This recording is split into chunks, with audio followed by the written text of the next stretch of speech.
नमस्कार, सात संदेश से मैं अनिल कौशिक। न्यूज अपडेट 7 बजे कार्यक्रम बादरा आसपास में आप सभी दोस्तों का स्वागत है। दोस्तों, कार्यक्रम की शुरुआत हमेशा की तरह मुख्य खबर से करेंगे। आज भी हम बात करने वाले हैं बादरा आसपास खबरों की, देश प्रदेश की प्रमुख खबरों की, अपडेट, मंडियों के भाव, मौसम के मिजाज की जानकारी। लेकिन आज राष्ट्रीय पर्व है, 26 जनवरी गणतंत्रता दिवस है। तो इस मौके पर आज हम आपको अधिकांशतः मंडियों में भाव भी बहुत कम हुए हैं, तो आज मंडियों के भाव आपको नहीं बताएंगे। शेष मौसम का मिजाज सहित सारी खबरें आपको बताएंगे। और शुरुआत हम राजनीति की खबर से करेंगे, क्योंकि दोस्तों बादरा है, नेताओं की नगरी है, और राजनीतिक घटनाक्रम ना हो ऐसा संभव नहीं होता। और क्योंकि यहाँ गली गली या मोहल्ले में नहीं, गांव और ढाणियों से भी नेताओं का पर्दापण होता है। और इतने नेता यहाँ दोस्तों है कि पूरे राजस्थान में बादरा की चर्चा नेताओं के रूप में की जाती है, अनोखी राजनीतिक जटिलताओं के लिए की जाती है, और पेचीदगियों से भरी अनेक फैक्टरों से लवरेज यहाँ की राजनीति को पूरे प्रदेश में अव्वल माना जाता है।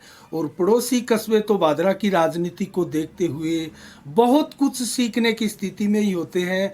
दोस्तों, हम बात कर रहे हैं बादरा के विधानसभा चुनाव की, नेताओं की, और उन राजनीतिक घटनाक्रम की जो रोज कोई ना कोई घटनाक्रम के रूप में सामने आते हैं। आज 26 जनवरी को दोस्तों पूरे देश में धूमधाम के साथ देश का 74वां गणतंत्रता दिवस समारोह धूमधाम से मनाया गया। दोस्तों, बादरा आसपास, राजगढ़, तारनगर आदि कस्बों में भी, गांवों से भी, चाहे वो कोई सरकारी भवन हो, सरकारी इमारत हो, पंचायत कार्यालय हो या फिर संस्था हो, सभी भवनों पर तिरंगा ध्वज लहराया गया। और शान से तिरंगा आज दिन भर लहराया। दोस्तों, अनेक स्कूलों में सांस्कृतिक रंगारंग, प्रतिभाओं का सम्मान आदि कार्यक्रम आयोजित किए गए। बामासाओं का सम्मान आज के दिन किया गया। जिला मुख्यालय पर भी बड़े स्तर पर इस कार्यक्रम का आगाज हुआ। वहीं बादरा का मुख्य जो कार्यक्रम था गणतंत्रता दिवस का, वो खेल मैदान में आयोजित किया गया, जहां अनेक नेताओं के साथ दोस्तों प्रशासनिक अधिकारी उपस्थित रहे और राष्ट्रीय ध्वज फहराया गया। इसी के साथ दोस्तों हम बात करें अनेकों स्कूलों की, तो हर गांव से, हर स्कूलों से, हर संस्थाओं से हमारे पास गणतंत्रता दिवस धूमधाम के साथ मनाने के समाचार है। और किसी प्रकार से कोई अप्रिय वारदात की खबर आज के दिन हमारे पास नहीं है। तो धूमधाम के साथ देश भर में इस राष्ट्रीय पर्व को मनाया जा रहा है। दोस्तों, हम सारी खबरों को आज विस्तार से आपको बताएंगे। और अब मैं समीक्षा, जो राजनीतिक समीक्षा है, वो प्रारंभ करने से पहले कुछ और खबरें आपको बताना चाहूँगा। दोस्तों, 2 फरवरी से बादरा में भव्य फुटबॉल महाकुंभ का आयोजन किया जा रहा है। दोस्तों, इसको लेकर तैयारियां टीकू फुटबॉल क्लब की तरफ से जोर शोर से जारी है, और रोजाना उस तैयारियों में 4 चांद लग रहे हैं।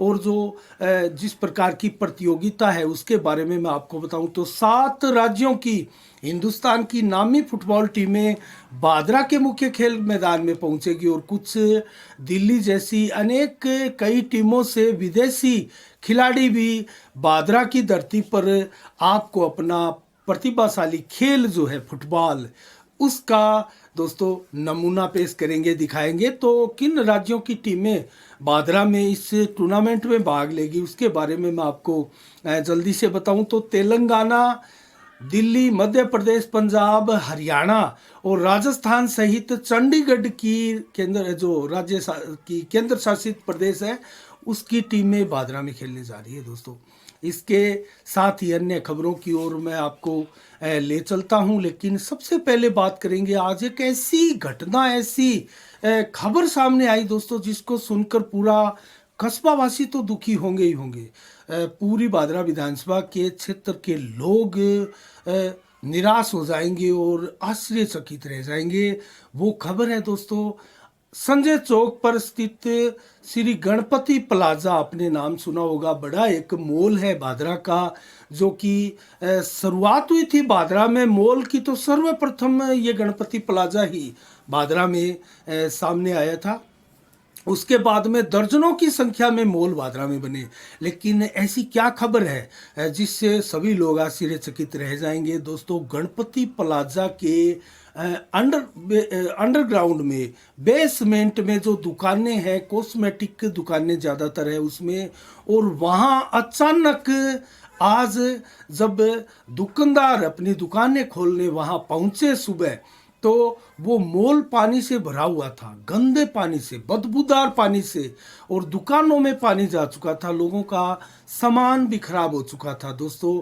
ऐसी घटना हुई सीवरेज के चलते। वहाँ के दुकानदारों ने बताया कि 10-15 दिन पहले इसी प्रकार से मॉल के निचले बेसमेंट और ऊपर जो सीढ़ियाँ हैं वहाँ तक सीवरेज के पानी की मार दिखाई दी, और सीवरेज के पाइपों को दुरुस्त किया गया 10-15 दिन पहले। लेकिन वो जब दुरुस्तीकरण का कार्य हुआ था तो उसमें संभवतः कोई खामियां रह गई होगी, और उसी के बनिस्पत आज जब सुबह दुकानदार पहुंचे, धीरज जनरल स्टोर के संचालक धीरज स्वामी जब अपनी दुकान में पहुंचे तो दुकान के आगे और पूरे मॉल में पानी बिखरा हुआ था।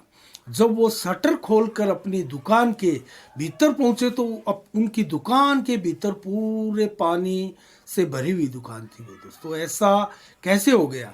क्योंकि उनकी दुकान के अंदर से दीवार फाड़कर दोस्तों वो सीवरेज का पानी जो है वहां घुसा था, और पूरे मॉल में इस प्रकार का पानी जो है बदबूदार गंदा पानी जो है वो हमने कवरेज भी इसकी की है दोस्तों। साफ संदेश के यूट्यूब चैनल पर भी आप देख सकते हैं, फेसबुक चैनल पर भी हमारे आप देख सकते हैं। इसकी लाइव कवरेज हमने की थी, और दुकानदारों से भी हमने बात की थी। भादरा में किस प्रकार से अब सीवरेज को लेकर परेशानियां सामने आने लगी है दोस्तों। आज व्यापारी भी आक्रोशित दिखाई दिए, और इस प्रकार से मैं अगर कुछ दिनों पहले की घटनाओं का आपको स्मरण करवाऊं तो दोस्तों वार्ड नंबर 20-21 की हमने वो कवरेज भी की थी।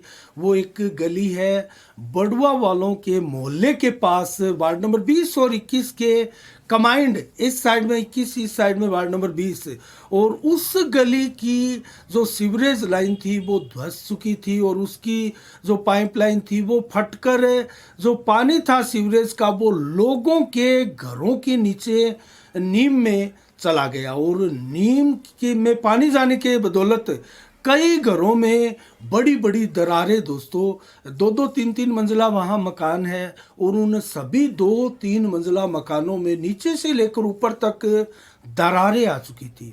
इस प्रकार का हादसा घटित होते हुए हमें लगा, और हमने वो कवरेज भी की थी, लेकिन प्रशासन के कानों तले जू भी नहीं रहेंगी दोस्तों, क्योंकि ये बहुत बड़ी घटना है। और इसके अलावा भी बात करें तो क्याम खानी बास में भी कई ऐसी घटनाएं हुई, हमने वीडियो भी वो दोस्तों दिखाए हैं। और इसके अलावा जीर्ण माता के मंदिर के पास भी एक सेवदा परिवार का मकान जो है सीवरेज की भेंट चढ़ता हुआ नीम में पानी जाने के चलते हमने आपको दिखाया था। अनेक ऐसे कई वार्डों में और दुकानों में सीवरेज का पानी जाता हुआ भी हमने सुना, और इसकी कवरेज भी पूर्व में की थी। तो क्या सीवरेज अब भादरा के लिए नासूर बनने जा रही है दोस्तों? इससे एक तो सवाल ये सबसे बड़ा खड़ा होता है। कस्बा वासियों को सोचना है कि इस सीवरेज को लेकर वो कितने भविष्य को लेकर आश्वस्त है। क्या भविष्य में ये सीवरेज कामयाब हो पाएगी? क्या नगर पालिका के तमाम 40 के 40 पार्षद इस चीज़ को लेकर आगामी नगर पालिका की मीटिंग में क्या ये बात उठाएंगे? और इस प्रकार नकारा सीवरेज या नगर पालिका का बोर्ड है दोस्तों, अब तक मीटिंगें नहीं हो रही। इस कार्यकाल में सबसे कम मीटिंगों का ये एक रिकॉर्ड बना है भादरा नगर पालिका इतिहास में।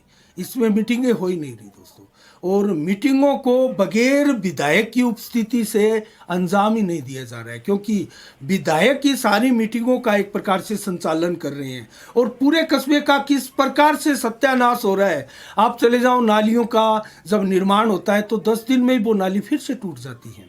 किसी पुलिया का निर्माण होता है नाली के ऊपर तो 10-15 महीने, 2 महीना की तो बहुत बड़ी बात है दोस्तों, 10-15 दिन में वापस टूटती है, और उसका फिर टेंडर होता है, फिर उसको बनाया जाता है। ऐसी कई नालियाँ और कई पुलिया हैं जो कि 6-6, 7-7 बार इस कार्यकाल में अब तक बन चुकी है, और आधा भी कार्यकाल नहीं हुआ है। तो हाल आप नगर पालिका का देख सकते हैं और किस प्रकार से नगर पालिका की बागडोर विधायक बलवान पूनिया ने अपने हाथ में ले रखी है। लेकिन बलवान पूनिया कस्बे की इस अव्यवस्थाओं पर चुप्पी साध जाते हैं, बोलते नहीं है। जब वो बोलते हैं तो नरेंद्र मोदी को कोसते हैं। तो नरेंद्र मोदी को कोसने से कैसे कस्बे की समस्याओं का समाधान होगा? क्या पीएम मोदी यहाँ बादरा में आकर इन समस्याओं का समाधान करेंगे? दोस्तों, बहुत बड़ा सवाल है। दर्शक कई सोच रहे होंगे कि हम बार बार बलवान पूनिया से सवाल क्यों पूछते हैं। दोस्तों, सत्ता में जो होगा उसको जवाब देना होगा। विपक्ष तो वैसे ही नकारा है बादरा का विपक्ष हम किसे कहें? कांग्रेस को कहें या भाजपा को कहें, ये बहुत बड़ी मुश्किल है और दोनों के दोनों नकारा है। दोस्तों, भाजपा फिर भी कोई प्रदर्शन महीने 20 दिन में या 2 महीने में करती हुई तो आपको दिखाई देती है। कांग्रेस का अभी तक इस नगरपालिका के शासनकाल में लीजिए या विधायक बलवान पूनिया के 4 साल का शासनकाल लीजिए, यहाँ माकपा की सीट से विधायक बने बलवान पूनिया। कांग्रेस का यहाँ कोई विधायक नहीं है। दोस्तों, कांग्रेस के कंधों पर पांव रखकर बलवान पूनिया यहाँ कामयाब हुए हैं और एक प्रकार से कांग्रेस को निगल चुके हैं। आज हमने जब भारत जोड़ो यात्रा के साथ जब कुछ कांग्रेसी नेता आए तो उनसे ये सवाल भी पूछे थे, वो कवरेज भी हम हमारे चैनल पर आप देख सकते हैं। तो कुल मिला के कांग्रेस का यहाँ सफाया होता हुआ प्रतीत हो रहा है। दोस्तों, और बलवान पूनिया पूरे कांग्रेस पर यहाँ भारी पड़ रहे हैं और कांग्रेस के नेताओं के हाल ये है जो पीसीसी के सदस्य बनाए हुए वो पिछलंगू बनकर बलवान पूनिया के पीछे बी टीम बनकर उनके मंच पर भी दिखाई देते और घूमते हुए दिखाई देंगे आपको। तो कैसे कांग्रेस का उद्धार होगा? कैसे कांग्रेस अपनी यहाँ स्वतंत्र मजबूती दिखा पाएगी और उभर पाएगी? और कांग्रेस के कार्यकर्ताओं की टीस का क्या है? क्या कांग्रेस यहाँ पर वो प्रदर्शन कर पाएगी जो कभी कांग्रेस के यहाँ विधायक बनते थे? दोस्तों, 1998 में अंतिम कांग्रेस का विधायक संजीव बेनीवाल के रूप में बना था। संजीव बेनीवाल बाद में भी विधायक का चुनाव जो है हार गए थे, लेकिन कांग्रेस की टिकट से लड़े थे। उसके बाद में 2013 से वो फिर बीजेपी में चले गए और बीजेपी से विधायक बने। तो कांग्रेस का उसके बाद में कोई विधायक बादरा क्षेत्र में नहीं बना। 24 वर्षों से कांग्रेस विधायक बनने के लिए यहाँ तरस रही है और ऐसे में आला कांग्रेस नेताओं ने यहाँ कांग्रेसियों की भावनाओं पर कुठाराघात किया है। वो हम इसलिए कह रहे हैं क्योंकि जब कांग्रेस के आला नेता यहाँ आते तो बलवान पूनिया के कामरेड के मंच पर बैठकर उनका गुणगान गाकर चले जाते हैं। तो इससे तो बलवान पूनिया को ही बल मिल रहा है। कांग्रेस एक तरीके से बलवान पूनिया को समर्थन दे रही है। तो यहाँ अगर बात करें त्रिपुरा की, हाल ही में त्रिपुरा में सीपीएम का और कांग्रेस का समझौता हुआ है। वहाँ बीजेपी की 35 सीटें हैं दोस्तों त्रिपुरा में और सीपीएम की 17 सीटें वहाँ आई थी और एक तरफा बीजेपी ने वहाँ बहुमत हासिल करते हुए सरकार बनाई थी। कांग्रेस की वहाँ कोई सीट नहीं है, लेकिन उसके बावजूद कांग्रेस ने वहाँ बैसाखी ढूंढी है, सीपीएम के साथ समझौता किया है। तो अब जो वोट बैंक कांग्रेस का है और सीपीएम का है मिलकर वो कुछ बड़ा बन जाते हैं, तो भाजपा को भी वहाँ अपनी रणनीतियों में तब्दीली करनी पड़ी है। तो क्या ऐसी योजना कांग्रेस राजस्थान में भी लेकर आएगी? क्या सीपीएम के बलवान पूनिया जैसे कुछ 4, 5, 7 ऐसे नेताओं के साथ गठजोड़ किया जाएगा, उनको टिकट दिया जाएगा और कांग्रेस वहां अपने प्रत्याशी नहीं उतारेगी? ये बहुत बड़ा सवाल है जो आने वाले भविष्य में भी आपके सामने आएगा। और हम कांग्रेसियों से भी बार बार ऐसे सवाल पूछते हैं। क्यों पूछते हैं? क्योंकि कांग्रेस एक राष्ट्रीय पार्टी है दोस्तों। सीपीएम एक प्रकार से क्षेत्रीय पार्टी का भी दर्जा उनको प्राप्त नहीं है, क्योंकि है जरूर बड़ी पार्टी लेकिन किसी स्टेट में अब उनकी सरकार नहीं है सीपीएम की। तो कैसे सीपीएम को बड़ी पार्टी मान सकते हैं? कांग्रेस तो गठजोड़ के साथ भी सत्ता में है और छत्तीसगढ़, राजस्थान की बात करें तो अपने बलबूते पर सत्ता में है। हाल ही में हिमाचल प्रदेश कांग्रेस ने जीता है, आज़ादी की पार्टी है, 70 वर्षों तक भारत में राज किया है। क्या वो टीमें क्या वो ऐसी पार्टी क्षेत्रीय पार्टियों की पिछलुंगी पार्टी बनने जा रही है? राजस्थान में सदैव कांग्रेस ने राज भी किया है, कभी कांग्रेस कभी भाजपा। तो यहाँ क्या अब वो कांग्रेस गठजोड़ करने की स्थिति में पहुंच चुकी है? क्या भारत जोड़ो यात्रा का ये प्रभाव देखने को मिलेगा? दोस्तों ये तो भविष्य की बात है, हम इसके ऊपर नहीं जा रहे। कयास है जो आप भी लगा रहे होंगे, हम भी लगा रहे हैं। उसकी सत्यता क्या है, उसकी विश्वसनीयता क्या है, उसका पैमाना क्या है, और क्या कांग्रेस इस पैमाने पर फार्मूले पर आगे बढ़ेगी, ये एक भविष्य का प्रश्न है। तो हम इस पर नहीं जाएंगे। लेकिन यहाँ के कांग्रेसियों की चिंताओं को कौन दूर करेगा? वो तो ज्यों की त्यों बरकरार है, यथावत है। उनको कैसे हल किया जाएगा? कांग्रेसी तड़प रहे हैं और कांग्रेसी कार्यकर्ता जो है वो तड़प रहे हैं। और हम अगर बात करें दोस्तों एक ऐसे विषय की, जिस विषय को अगर हम आपको विस्तार से बताएं तो कांग्रेस अब अपना अध्यक्ष भी बना रही है, उसके लिए आवेदन भी आ चुके हैं। बहुत से नेता अब इसको लेकर मैदान में है। जब समीक्षा करने लगे तो मैं आपको बताई दूँ 16 प्रत्याशी कांग्रेस के प्रदेशाध्यक्ष पद के लिए मैदान में हैं और महासचिव के लिए 218 प्रत्याशी मैदान में हैं। और इसके अलावा 40 जिलों का अध्यक्ष भी बनना है। उनके बड़ी संख्या में दावेदार मैदान में 200 विधानसभाओं के, सभी विधानसभाओं के अध्यक्षों का भी चुनाव होना है। बड़ी संख्या में यहाँ भी प्रत्याशी मैदान में। तो 4 तरह के ये चुनाव हो रहे हैं दोस्तों कांग्रेस में वर्तमान में। और ये चुनाव 28 जनवरी, आज 26 जनवरी है, 2 दिन बाद में इसकी वोटिंग प्रारंभ होगी और लगभग 1 महीना चलेंगे। 27 फरवरी तक ये प्रक्रिया चलेगी, ऑनलाइन वोटिंग होगी। और इसके लिए वोटिंग ऐप है दोस्तों, ऐप विद IYC, ये ऐप है। इस ऐप के जरिए वोटिंग करेंगे सभी कार्यकर्ता। और ऐसे वोटिंग नहीं होगी, कोई भी कार्यकर्ता ऐसे वोटिंग नहीं कर पाएगा। 50 रुपए आपको जमा कराने होंगे ऑनलाइन इसमें, तब आपको सदस्यता मिलेगी इस वोटिंग ऐप से वोटिंग करने के लिए। और जो 4 पद मैंने बताए आपको, प्रदेशाध्यक्ष, महासचिव और जिलाध्यक्षों के और विधानसभा अध्यक्ष के, उन चारों में वोट डालने का आपको अधिकार मिलेगा। तो कांग्रेस किस दिशा में जा रही है? पार्टी में ही युवाओं का बड़े स्तर पर इसको लेकर विरोध सामने आ चुका है दोस्तों। क्या कांग्रेस सही मायने में भाजपा पर आरोप लगाती है कि ये पूंजीपतियों की पार्टी है? लेकिन भाजपा में तो ऐसा नहीं होता। लेकिन यहाँ तो 50 रुपए देकर अध्यक्षों का चुनाव होगा। तो क्या गरीब जो कार्यकर्ता है, गरीब जनता है, गरीब कांग्रेस के वो वोटर मतदाता है जो अपना वोट डालना चाहते हैं, अपना पसंदीदा अध्यक्ष या महासचिव या जिला अध्यक्ष या विधानसभा अध्यक्ष चुनना चाहेंगे, लेकिन वो उसमें वोट नहीं कर पाएंगे क्योंकि उनकी जेब में 50 रुपए नहीं होंगे। कितनी बड़ी बात है। कांग्रेस जैसी पार्टी इस प्रकार की स्कीम लेकर आती है। दोस्तों आपका क्या विचार है इसके ऊपर, ज़रूर हमें कमेंट्स बॉक्स में आप लिखिएगा। लेकिन अगर अब मैं नामांकन करने वाले प्रत्याशियों की फीस आपको बताऊं तो अध्यक्ष जो प्रदेशाध्यक्ष है उसके लिए 7550 रुपये आपको जमा कराने होंगे, तब आप अपना नामांकन दाखिल कर सकते हैं। और अगर महासचिव के लिए बात करें तो लगभग इतने ही है, 7550। और अगर जिलाध्यक्ष की बात करें तो 500 रुपये आपको नामांकन के लिए जमा कराने पड़ेंगे।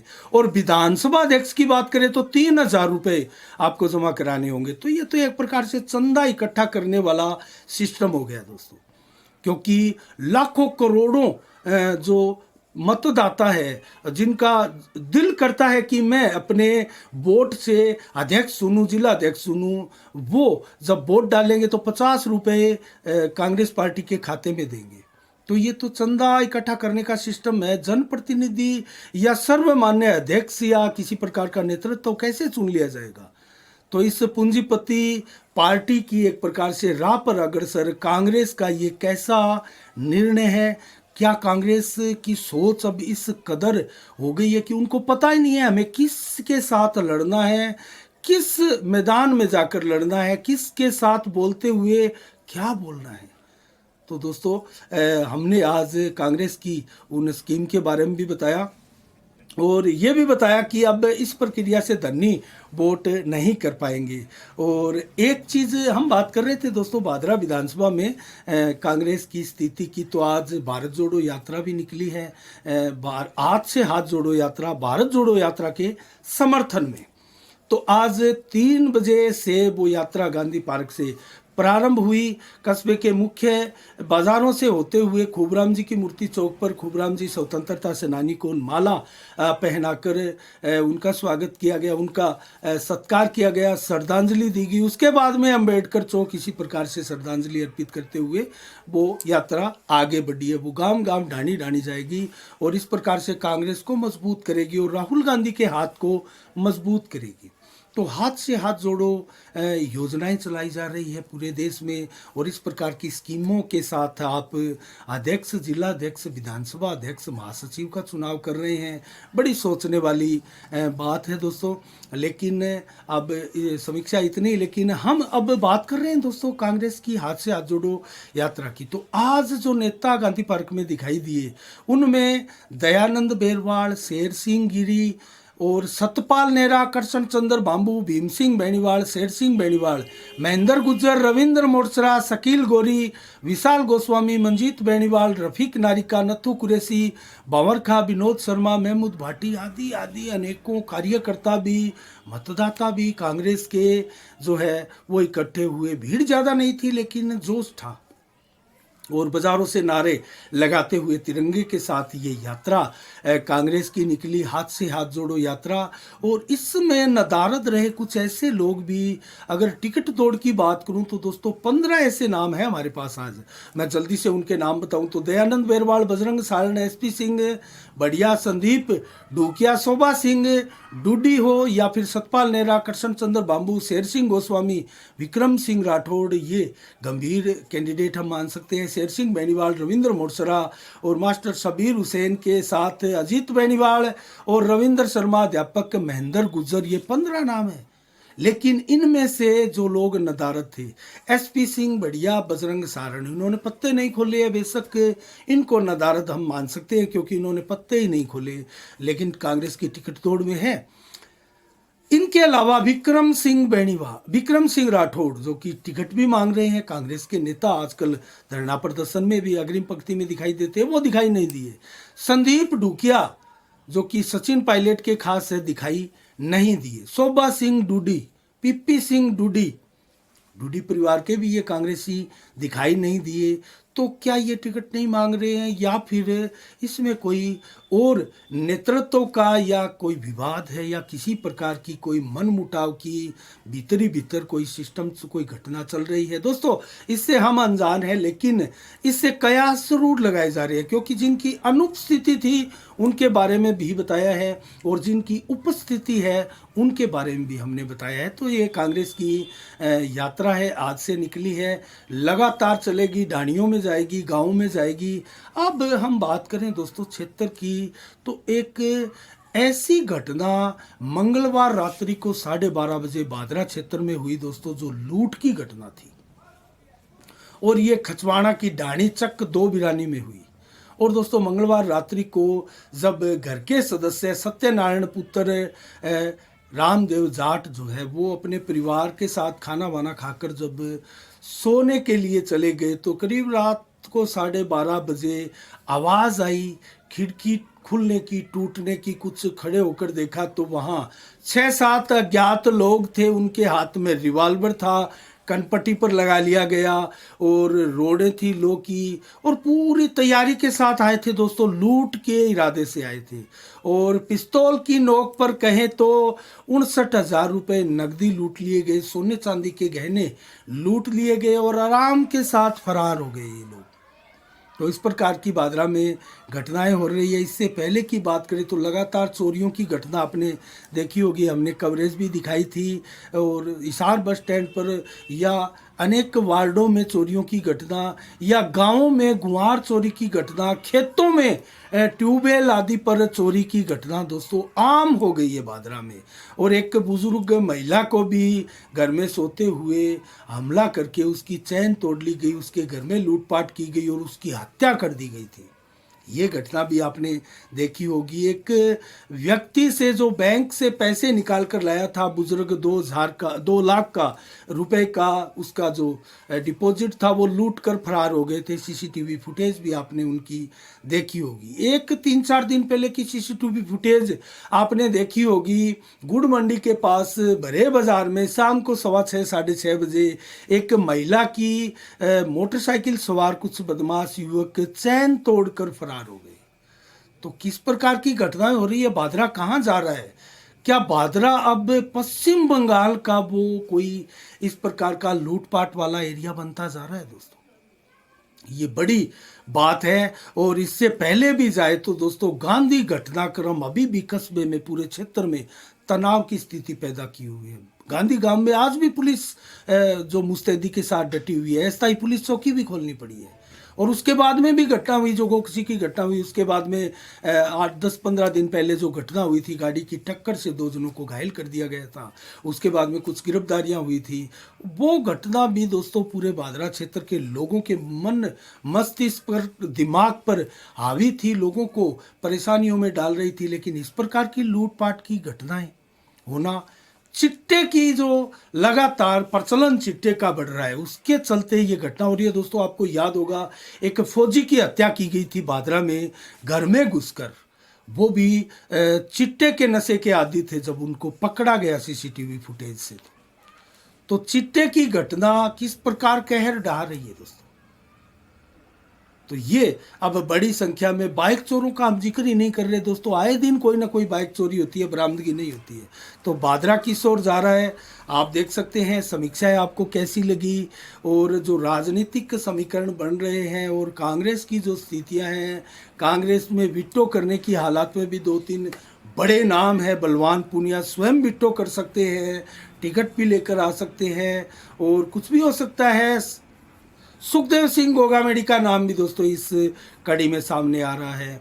लेकिन भाजपा की टिकट से कोई ज़्यादा नाम सामने नहीं है दोस्तों, सिवाय संजीव बेनीवाल, अशोक सैनी के और एसपी सिंह बढ़िया के नाम इसलिए आ रहा है क्योंकि वो भी पत्ते ही नहीं खोल पा रहे हैं, या जयदीप डुड्डी भाजपा में एंट्री कर चुके हैं, या करशन भाकर जो कि भाजपा ही है, नौहर से ज़्यादा राजनीति करते हैं, लेकिन उनका नाम भी ज़्यादा कदा आता है। लेकिन गंभीरता के साथ टिकट दौड़ में संजीव बेनीवाल के अलावा कोई नाम नहीं है। तो आने वाला परिदृश्य कैसा होगा, हमारी नज़रें लगातार उस पर बनी रहेगी। हम लगातार इसको लेकर आपको कवरेज भी दिखाते रहेंगे, बात भी करते रहेंगे। लेकिन आज 26 जनवरी को दोस्तों गणतंत्रता दिवस धूमधाम के साथ मनाया गया। वहीं बसंत पंचमी का पर्व भी धूमधाम के साथ सनातन धर्म की ओर से दोस्तों मनाया गया। और सनातन धर्म में अनेक प्रकार के ऐसे पर्व है जो हर महीने में कोई ना कोई पर्व आता है। और आजकल अगर सनातन की बात करें तो बागेश्वर धाम के धीरेन्द्र चंद्र शास्त्री को लेकर पूरे देश में एक राजनीतिक छिड़ी है। सोशल मीडिया पर टिप्पणियां आप देख रहे हैं, और सोशल मीडिया पर हर तीसरी पोस्ट बागेश्वर धाम सरकार की धीरेन्द्र शास्त्री की दिखाई दे रही है दोस्तों। सनातन धर्म को मजबूत करने के उनके कमेंट वायरल हो रहे हैं, चर्चाओं में है, टीवी चैनलों पर डिबेट छिड़ी है दोस्तों।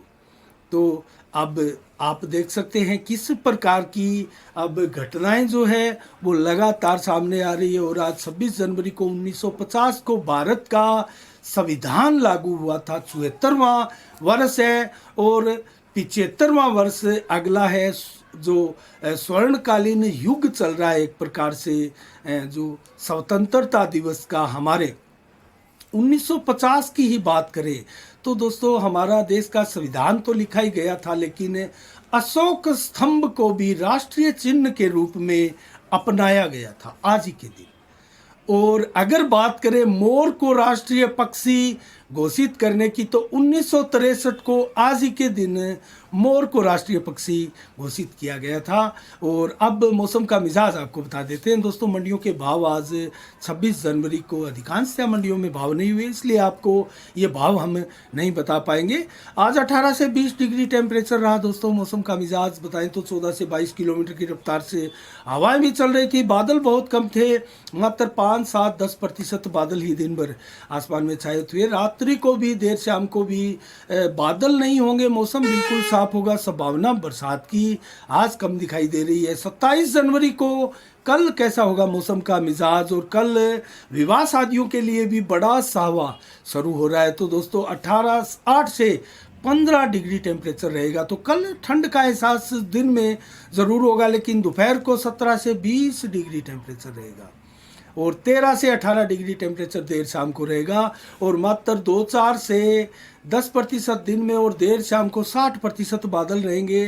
रात्रि को कहें तो मात्र 1-2% ही बादल रहेंगे। बरसात की संभावनाएं बेहद कम है रात्रि को कल भी।